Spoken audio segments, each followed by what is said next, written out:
Hi, this is Jonathan J, and on this video we are talking about your deal team, the people, the professionals that you need to help you buy a business and get a deal over the line. So the question I get asked all the time on my business buying courses is, do I need a deal team? Now, what's a deal team?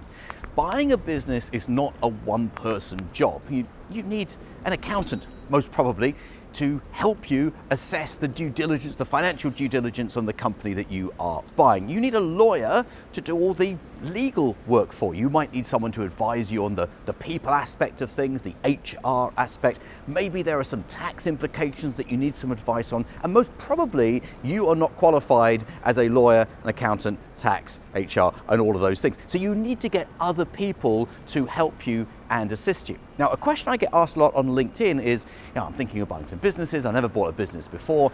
Do I need to go and get one of the largest accountancy firms in the world to represent me, a KPMG or a PwC?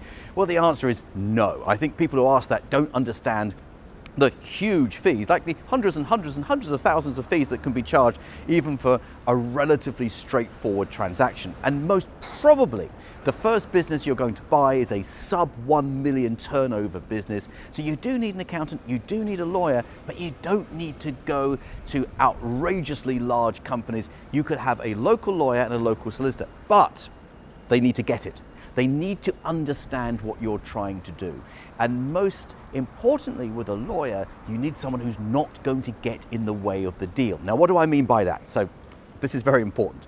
Quite often it is the solicitors that slow down an entire transaction. Now, you hope it's not going to be the solicitor on your side. Most probably it's going to be the solicitor on the other side. And I spend a lot of my time talking to business owners, telling them to get their solicitor to back off, to stop dotting the I's and crossing T's. Let's just get the deal done. So you need on your side a lawyer who has that attitude, has the attitude of, we are going to get this deal done. We're going to get it done by the end of the month by hook or by crook. Now, the next question I get asked a lot is, how do you pay these people?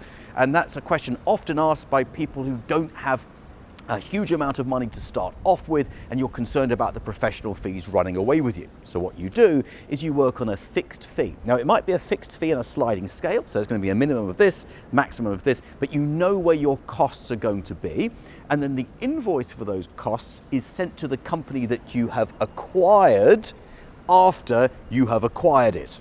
And then you typically have 30 days to pay that bill. So this means that you don't have to front any of these costs yourself, which should put your mind at ease if you're concerned about the professional fees when buying a business. But quite frankly, buying a sub 1 million revenue business, your fees will only be a few £1,000s anyway. And it is a worthwhile investment to make sure that it is done correctly and properly, and that you really do end up owning the company rather than think that you own the company.